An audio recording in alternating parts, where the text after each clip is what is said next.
Like real entrepreneurs marry impact, not ideas. We're not in control of the future. We don't know what's coming and what's going to happen. And when it's unpredictable and things don't go the way we want them to, that's life actually. But I know at the end of the day, I center myself again and keep pushing past it.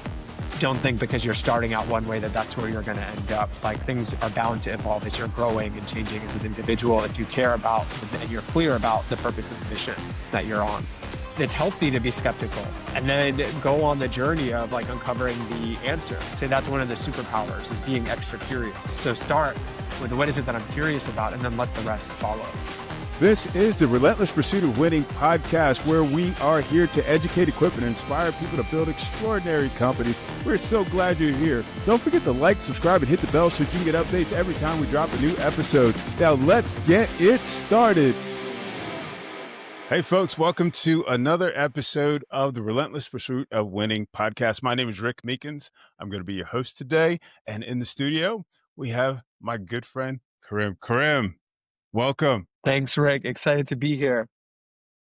Man, glad to have you. Glad to have you. I see you like everywhere, it's just like, wow, he's here, he's there, he's got this awesome newsletter. It's just like, wow, this is great information. This is the type stuff. It's just like, hey, you know what? I say to my kids, my kids range from 17 to 31. I say, hey, guys, read this stuff. You've had a great history. You've had an amazing story, and I want to talk about that. I want to talk about where you're coming from and where you've come from and where you're going. Let's start. Give our audience a little bit of a background about you. Sure. So today I run an education company that I started almost 15 years ago now called Practice. And we partner with K-12 low-income schools, really focused on closing the opportunity gap. And when folks ask me about our purpose, I really say simply, it's to ensure that no child's circumstance, so it doesn't matter where they grew up, right, limits their potential. So that way, every single kid, regardless of their zip code, regardless of their household, has the ability to succeed. So much of what we do is rooted in my own personal story. So my parents were immigrants.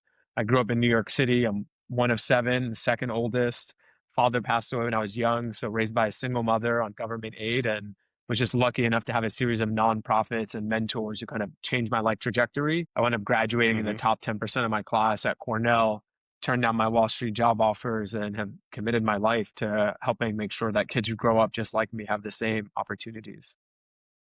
Yeah. That's a big burden. And I say that from the perspective of like purpose. It's like there's that thing that bothers you. There's that thing that says, hey, you know what, I don't like this thing in the world. I'm going to do something about it. But at the high level, you say, I don't want kids to go through what I want to go through. But I mean, is there something deeper than that? Is there something that drives you there versus, doing any other number of things? Not really. I will say I thought about this a lot even before I made the intentional decision. And Yeah. I feel like there's an element of conviction that came with what I decided at the end of the day.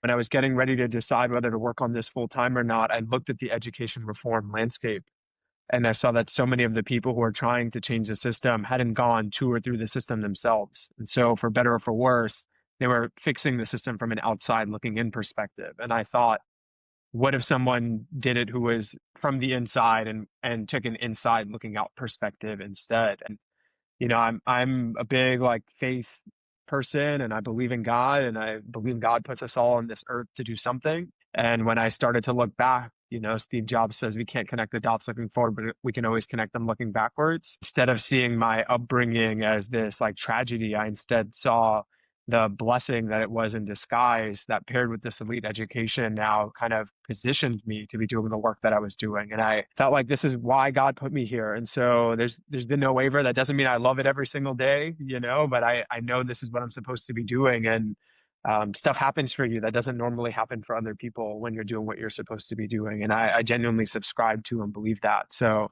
nothing more than this like deep rooted faith that this is it, and so I'm going to do anything and everything I can while I'm here to try and like close these Yeah. disparities. Wow.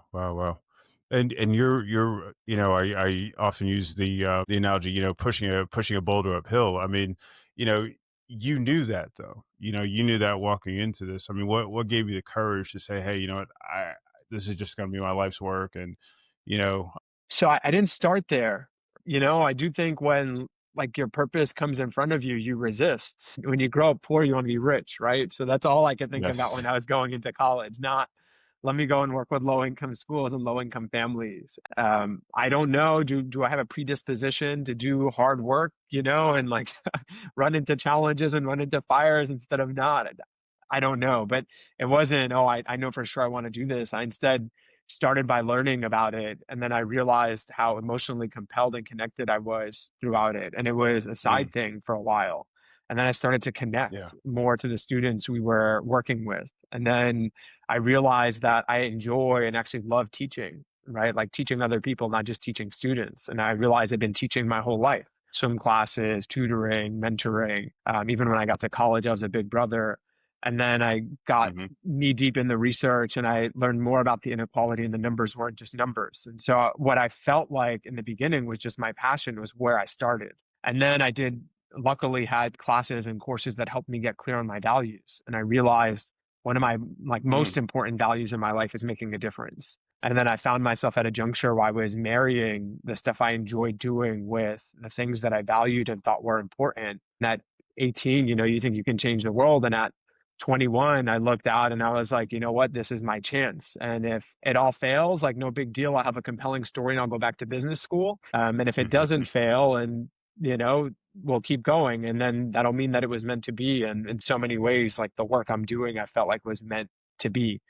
So when folks ask me, like, is there a playbook or a handbook you could give someone else to do the same thing? I always say there isn't. You know, I don't know if you're a big hmm. churchgoer, but they have this saying, blessed and highly favored. And I, Hmm. when I'm engaged in this work, like things happen for me that I can only look at and say, like, blessed and highly favored too. It's a God thing. Yeah, Yeah, I get it. I get it. That's awesome. So again, I mean, you've been doing this for 15 years, and I think there's a conversation that has to happen about how that purpose for me, this is my belief, and I think you may echo it, but how that belief and that vision and perhaps even that responsibility, to fulfill that purpose is kind of drives you. Is that an accurate statement? absolutely. One of my future newsletters right now that I'm unpacking is on resilience and ambition, right? Like, is it taking an ounce of resilience for every ounce of ambition that I have? And if so, am I in a deficit or not, am I in an abundant state? And in unpacking that, you start to learn, like, okay, well, what's the difference between burnout and stress? Because they're Okay. close, right? And so what we're saying Yeah. is none of us ever want to be burnt out. But we now know from science and research that like stress is where the growth happens, right? We stress our muscles so our muscles grow. Same thing in the workplace. We stress Hmm. ourselves a little bit so we grow. The difference Hmm. between the two is when we're burning out, it's when we feel like the stress is pointless. Yeah. And so if we Yeah. feel like there's a purpose to the stress that we're undertaking, right? I'm going to get skinnier. I'm going to look better. I'm going to be healthier. I'm going to live longer. Absolutely, no brainer. It still sucks, right? No one wants to spend Hmm. hours in the gym and then the soreness after, but you're willing to do it because there's purpose behind it. And I feel like in the work that I do, yeah, you get stressed. I'm working in some of the most disadvantaged communities. Our team is pushing through the most challenging environments and schools and school systems. But we know why we're doing it. And when you have that clarity, it makes the stress okay because we know there's growth there that's happening. Absolutely, absolutely. You use the term resilience. I've just I was reading a book, Team of Teams, and the author talked about the resilience factor, and he mentioned a book, and it really resonated with me because thinking from the perspective of like from my world, thinking about from an operate. I know you're an ops guy too, but thinking from the perspective of operations and strategy, and the way that things happen, being able to, thinking in terms of building that resilience into your business operation, your strategy is like really critical. Hmm. I can't imagine, looking at, just thinking back over the past 15 years, like how many times you had to kind of, you know, pull into that playbook, just say, hey, funding didn't come through, or COVID happened, or, some legislation came down. I mean, what do you do? Yeah, I think you bank on the fact that you've overcome the adversity before and you're going to figure it out again, right? That's whenever you're in any sticky situation like that, you hope that you can look back and say, you know what? I've been maybe not in this exact situation, but I've been in something tougher or something similar. And I trust now knowing that I've pulled through it before that I can do that, right? I mentioned I was raised by a single mother on government aid. Like times were tough. Like when people ask me, is it easier to be an entrepreneur as someone with no capital and no income or someone who's come with a lot more privilege? And the answer is if you can get going, you're much better off coming from an environment where you had nothing and you were scrappy and had to do it. And really, when I thought about my senior year of college, that's what was stopping so many of my peers from being able to pursue their entrepreneurial endeavors. They had households and families that had supported them for all of this time, and they did not know what it could Mm, be like to be in rock bottom, right? Whereas on the other side, like I knew exactly what that felt like. I knew how to build back from that, and I had this certainty. Like, did I want that? Absolutely not, right? And yeah, talking about resilience, right? Resilient people expect that like adversity is going to come and they expect that they're not being targeted, right? That adversity impacts everyone, yeah, regardless of your race, your socioeconomic status, or your class. It doesn't mean that you like it, but because you know it's coming, you can prepare for it. And so I think yeah. there's elements of that and understanding. I've overcome adversity before. I'm going to overcome it again. And by the way, it's coming. Like it's inevitable. We're all going to deal with it. And it's a natural part of human life. Makes it a lot easier than when you feel like, why me? Why now? This is like coming on me. But I think it's a critical part of being an entrepreneur and getting through challenges. The metaphor I have for you is be an ant, right? And I heard this from one of the leaders I admired. She's like, what happens when you put a rock in front of an ant? Like the ant just like either climbs over it or goes around it. And so much of being an entrepreneur is doing that. Like you're not going to push through a boulder if you're an ant. So you need to figure out a different way. And I think entrepreneurs need to be more like ants. Absolutely, absolutely. We had that. We kind of had. I think I don't know if it was just my drill sergeant, but we had that in the army. You can't go around it, can't go under it, over it, go through it. It's just like I get that. I get that. I love that. I feel like it's funny. I feel like coming from your background, you almost had like an unfair advantage. Going into the space as an entrepreneur because you've got to be resourceful. You've got to figure stuff out. That there's not necessarily going to be that rope to kind of pull you up. I know I can't tell you how many scenarios I've been through where it's just like, wow, I don't know how we're gonna do this. But then as you said, I love the fact that being able to kind of look back and say, wow, this really prepared me for this conversation or this situation or whatever it is. I love that. I love that. Yeah, Do I'd say you the find? biggest challenge you are going to deal with is like pushing past the imposter syndrome that again also like Yeah, impacts everyone in the same way, but you yeah. might feel disproportionately impacted because no one around you is doing that. No one before you has done it. And so is it really possible for you to do it? And so I think if you can continue to tame that and quiet that inner critic, like you're going to be so much better off. Whereas someone who may come from a more advantaged background still deals with it, but they have more examples maybe around them and surrounded by them of people who have done it. So it makes it more realistic for them. Good said. Well said. It's one of the other things I think about is as an entrepreneur, as a person of faith. I think that there's uh, sometimes you have that why God, why me situation when things happen. Have you had that, and what was that like for you if you did? Absolutely. I mean, but I think when I made the decision to jump in and go full time after college, LK Jr.'s quote, like you can't see the entire staircase, right? But like you need to take that first step. I know I just butchered it. Faith is taking the first step, even when you can't see the entire staircase, right? And so I remember this like healthy tension I had with my mom when I was a kid about religion. And I was like, Hmm. I was raised Muslim. Today I say I'm culturally Muslim, so I don't practice in the same way, but I have a deep like connection to God, and I feel like I pray and I'm connected in that way. But I remember Hmm. telling her like, how do you know this is the right religion? Every religion tells you that that is the only religion. Like they don't say, hey, that religion is wrong or stay away from that one, but they say, but this is the only religion. And I remember asking her, like, well, how do you know this is the right? And this is the most laborious, it feels like, of all of them. You're fasting 30 days, you're praying 5 times a day. Like, this seems like it's so much. What if you got the wrong one? And the best answer she could give me was have faith.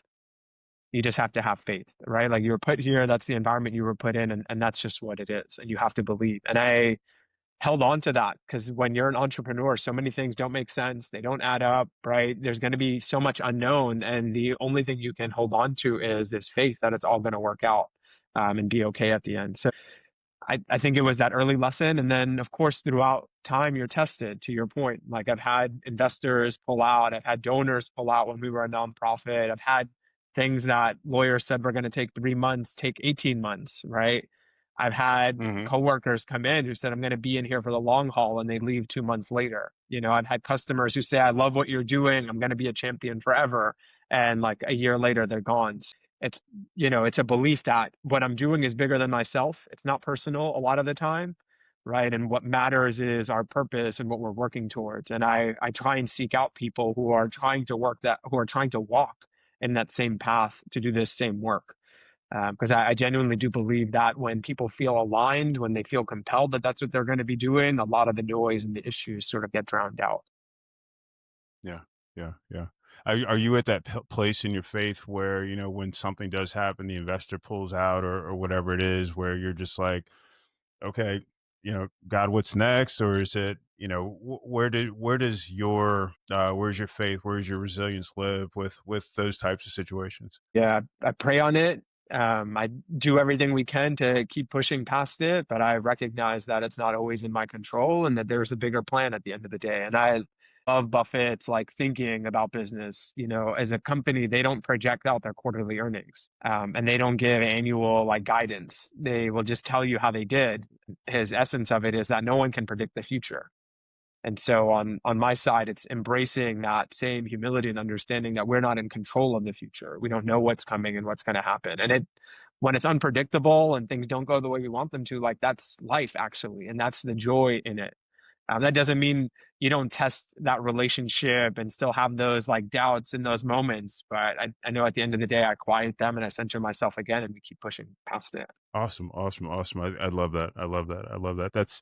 I would always make the joke, when you become an entrepreneur, you were never closer to God you know, at any point in your life, because it's like there's just so many unknowns. There's just so many challenges, so many things that you've never faced before, so many things that so many people you have never faced before. I mean, you're suddenly, leading people and you're suddenly, you know, having to make all these decisions that impact other people. But at the same time, I think there's um it's to be said, there's honoring God, through your work. You're not just working for yourself, you're not just working for the kids, you're saying, the decisions I make have to honor God. And so that said, I mean, how does your faith and how does your faith show up in your work, I guess? I think it's the daily practice and how I show up, how I talk about it, to folks around me, how I spend my time. I think that's the biggest piece, especially when you're a leader. People judge you based on what you do, not what you say. And so I think it's the Yeah. constant actions that I demonstrate, whether it's going to church with my wife, fasting in January or for Ramadan, I'm connecting during the holidays. I feel like those are the pieces that really matter. And in those moments when things are really trying and tense, like being able to keep your cool and keep your calm, right? Because there's the higher power here that's at play and at stake. And so I'd say that is probably how it shows up most often. I think Hmm. beyond that, it's the belief that like I'm here to serve at the end of the day, right? And that's my mindset when I'm going into it. Yeah. Shirley Chisholm says like service is the rent that we pay for the price of like being on this earth. And I have that ingrained in myself as I'm operating. Like this is not about me and it's not about you. Like we're here to serve at the end of the day. And what is the best service that we can provide for the people that we want to serve? And I don't think there's anything more important than helping folks who don't have a fair shot or haven't been given a fair shake or are maybe more vulnerable than the rest of society. And so I just feel like it's the most worthwhile use of my time.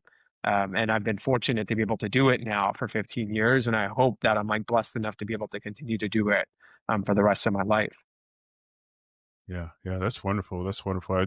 I find it such a blessing, such a privilege. I always look at it like, God entrusted you, entrusted us with, this responsibility, and it's not just doing it, but it's leading other people, and it's leading other people in a way that, that is, that's honorable, I love that. So, And I always congratulations to remind you. people, that doesn't mean it's gonna be easy, that doesn't mean it's gonna be fun, Right. right? But that's not why we're doing it, and so we just need to remember that. Right.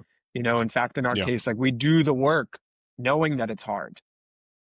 Yeah. Yep. Yep. Yep. Yep. Absolutely. 100%. I want to switch gears. I want to talk about the organization. So you've been on this journey. You started the organization from nothing, and you're much much further down the road at this point. So let's talk about the organization and some of that growth that's happened over the past 15 years. Sure. So started out as an idea.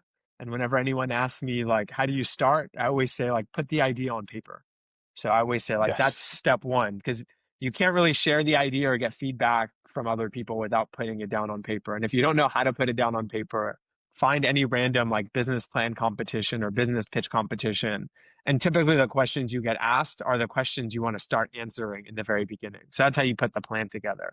You don't need this huge Yeah. strategic plan and document. And for me, that was the first step. And I realized where the gaps were when I started answering those questions. And then after that, the goal is to try and like inspire and rally other people to work with you on it. Because if you've picked something worthwhile, and something big enough, then there's, right away off the bat that there's nothing you can do to solve that problem or address that challenge by yourself. So then it's about galvanizing other people. And then as you're going through it, you're trying to iterate and respond to the folks that you're serving. When we started out, we were a 501c3 nonprofit. We were only running a Hmm. summer program, and we did that for Hmm. years. And I want to say it was probably 5 or 6 years in when we changed our legal structure to become a public benefit corporation.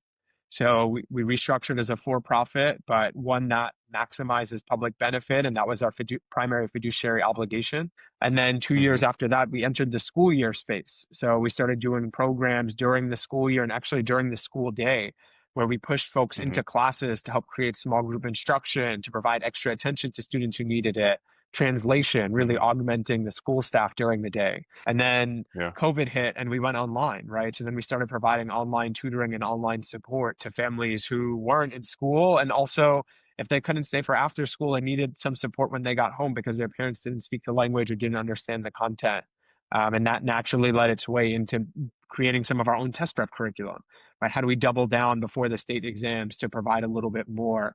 And at the same time, thinking strategically about how do we capture data and how do we support schools with data and not like birthed our software arm. And more recently now we're starting to engage with districts and schools about placing teachers. So how do we help you with filling your teacher vacancies? And so if you told me that at the very beginning of what we were doing, this is what it would look like 15 years later, I probably would have said, I don't know. Like, is it possible? Yes, but that's not what I went out there to do, right? And I think being very clear about what it is I was trying to do, like I went out there to try and create opportunities, right? To ensure no child's circumstance limited their potential. I didn't care so much about it being a summer program. And one of the sayings we have internally is that like real entrepreneurs marry impact, not ideas. And so as you're going through the process, you're going to evolve. You as an individual are going to grow. And so what does that growth look like for your organization? And today we support over 50,000 students. At least that's what we're doing this school year. My goal is to get to 1 million by 2030. And so the way we're going to do that is going to have to evolve. Like we're not going to be able to do it the same way we've been doing it in the past, but that's what we're working towards. And so I feel like Yeah. so many opportunities along the way to evolve, shape, and shift. So don't think because you're starting out one way that that's where you're going to end up. Like things are bound to evolve as you're growing and changing as an individual if you care about and you're clear about the purpose and the mission that you're on. You made that sound so easy, simple. I mean, it was just 15 years just condensed into 2 or 3 I was talking minutes. to an entrepreneur yesterday who's a friend, and he's in year 7, and I'm like, man, the one thing that's going to change over time isn't the perspective you're getting from other people. The perspective is going to be the same, right? In the very beginning, they tell you like hire slow, fire fast. They say Hmm. never give up. Like the secret to being successful is never give up. But all of those Hmm. things you have no context for. It's why they discourage you from going straight to grad school because the material you're going to learn isn't going to change, but the appreciation for the Hmm. content changes based on your context and experience. And so, yeah, hire slow, fire fast means something very different in year 15 than it meant in year 1 or year 2. Secret to success being just never give up means something very different in year 15 than it does in year 1, 5, or even 10, right? And so, Hmm. really thinking about how is it that what I'm learning is evolving and making more sense? And I was listening to a podcast the other day, and it said the difference between novice entrepreneurs and really successful entrepreneurs has nothing to do with their ideas and everything to do with their wisdom and pattern recognition. So you've just been around the Hmm. block more times. So you think about problems and you approach them differently, right? The bird in the hand is worth two in the bush. Well, to a Yeah. new entrepreneur, that doesn't make any sense. Of course, I'm chasing opportunity. I'm going to go after the two.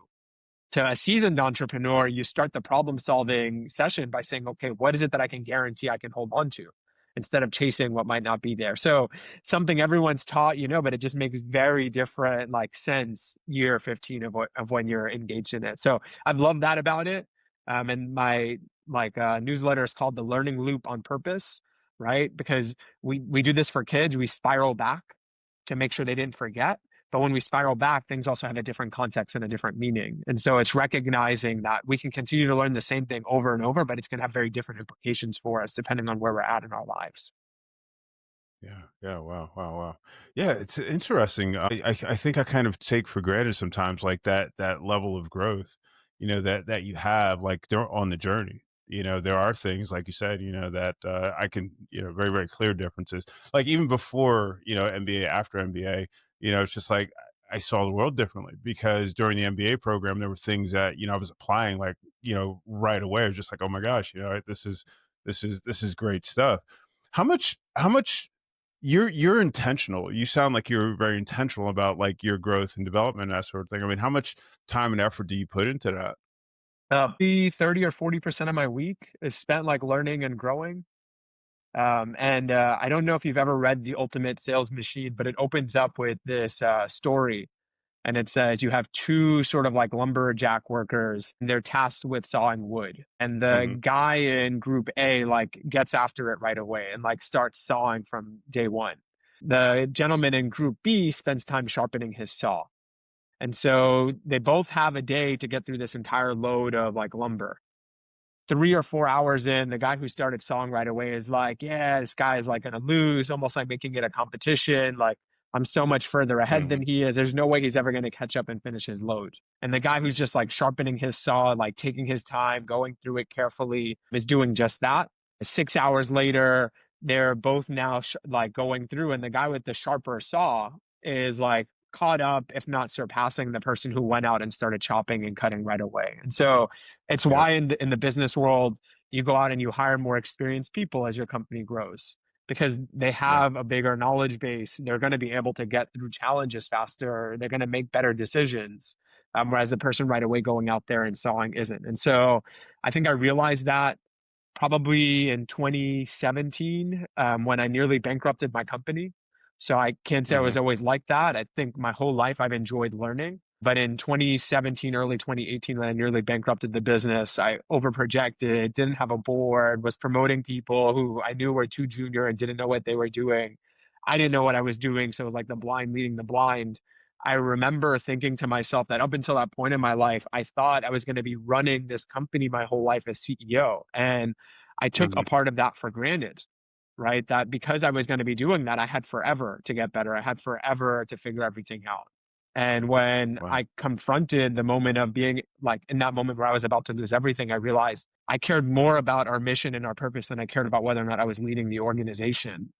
And I remember like taking this oath almost and saying that the moment that I'm no longer the right person to be leading this because the company's outgrown me, I would step aside. mhm, And I took that not to mean like, okay, let me like drop down and drop dead and like roll over and hire someone else. I took that to mean I need to increase my intensity. I need to become faster at what I'm doing. I need to learn more. I need to spend more time being intelligent, knowing my market, picking the right people, and continuing to grow and evolve because what I learned yesterday isn't relevant today or not relevant in the same mhm, way. And so ever since then, I've always taken the learning and development really serious. I know it's not something that people can do for you. It's something that you have to take ownership of yourself. And I think a lot of folks and companies get stuck just like waiting for someone to teach them. But AI is like a prime example right now. No one's going to teach you that. No one knows that yet.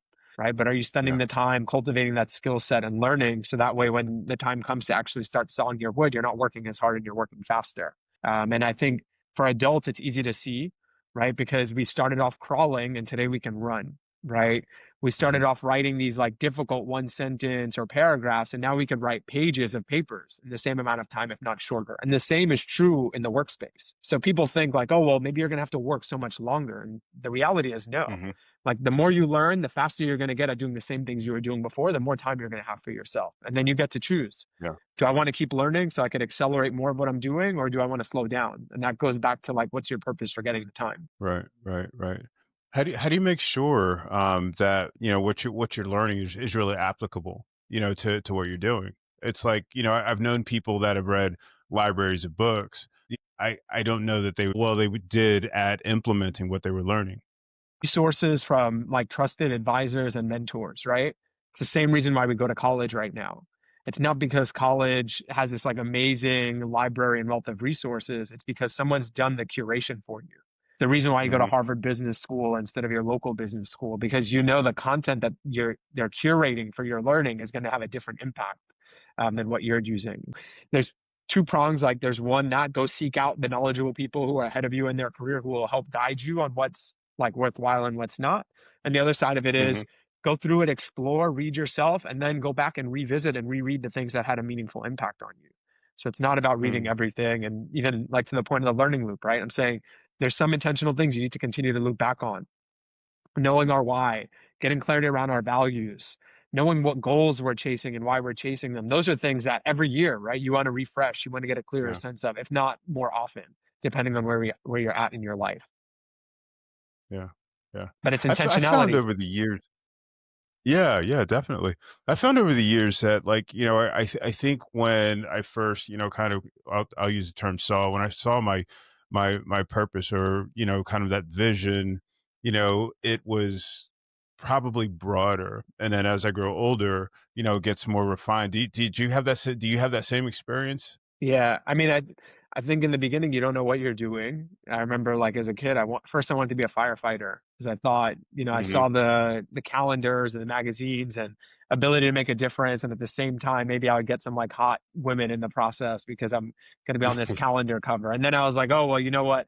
I want to be a doctor instead. That also helps people, but it makes more money, right? And then you keep going throughout, and as you grow and you evolve, you change how you're thinking about what you're doing, but you look for the commonality in all of it. I think the blessing I had was just having that like deep, deep like sense of clarity in my late teens, early 20s. And once I Nice. knew that that was it, like I doubled down and I haven't looked back since. You have those moments where you question whether or not you're on the right way or going the right way, and that's the moment when you're like your faith is tested. And yeah, you leave it up to the belief and the conviction that you have that this is what you're supposed to be doing and why you're doing it, and hopefully you continue to get better at it. Yeah, yeah, yeah. I found that that particular challenge, is just, am I really aligned with, my purpose? I found that to be so valuable because, it made me go back and really, really think through, and potentially even try to disprove, why I'm pursuing the things that I'm pursuing. But in doing so, I built up so much more confidence, in why I'm doing what I'm doing, and and that drive and that sort of thing that gets me up every day to do what we do every day. It's been so helpful. I feel like it's more cemented, in my everydayness than before I questioned it. You know Mm. what I mean? But by the So way, they say so it's healthy to question, right? And if you're in any progressive, like faith-based group, they say like question the things that you don't understand. yeah. It's healthy to be skeptical and then go on the journey of like uncovering the answer. And I like Hmm. talking about the newsletter, right? I give people questions, not sending them like what it is they need to learn. I'm saying here's resources that you could use, but really what I want you to focus on is this question, and the question should inspire your learning journey. And so start with that. What is it that I'm really curious about, right? They say that's one of the superpowers is being extra curious. So start with what is it that I'm curious about, and then let the rest follow. Yeah. Oh yeah. I love that. And again, your newsletter is great. I see a lot of newsletters, and I really, it was interesting because it comes on a Sunday. Mm. I was just like, I didn't expect it, and I'm seeing it. So it's like, what is this? And I didn't even realize it was from you. As a matter of fact, I'm reading through this. I'm like, man, this is gold. Let me send this to my kids, and then it's like, That's cool. To me, yeah, it's not about me, and I'll say that, like, when I started writing it, I didn't know who the intended audience would be. And I realized really quickly that it was found CEOs, owners, entrepreneurs, and then there are C-suites. And then I saw folks in management. And I think one of the things I've been very privileged to have early in my career were coaches, advisors, and mentors along my journey. And not just any, but ones who were experienced in it. And they rarely, if ever, gave me answers. And it was the most frustrating thing at the beginning of my journey, right? Because you just want someone to tell you how to do something so you can get it done. And then later on, you 100%. start to appreciate that there's not just one way to do it. And in fact, you're going to learn more and internalize more of it if you go and figure it out yourself. And there's like beauty in the learning journey, right? One of the other like common epithets people throw out there is like, it's not about the journey, it's not about the destination, it's about the journey. And then it's evolved now to say that the destination is the journey, right? Like, so what you're on is the process. And so how can you Hmm. enjoy the process even more? Because that is where you're going, not wherever the journey is going to lead you to. Mm, mm, mm. That's really good. That's really good. That's really good. From a product perspective, you've worked with these kids, you've developed these programs, outputting these children that have gone through your program into the community. What does success look like? What does what does what kind of results is the program getting? Yeah, I mean, today there's folks who've gone on and gotten jobs at BlackRock, the same firm that I turned down my full-time job offers from.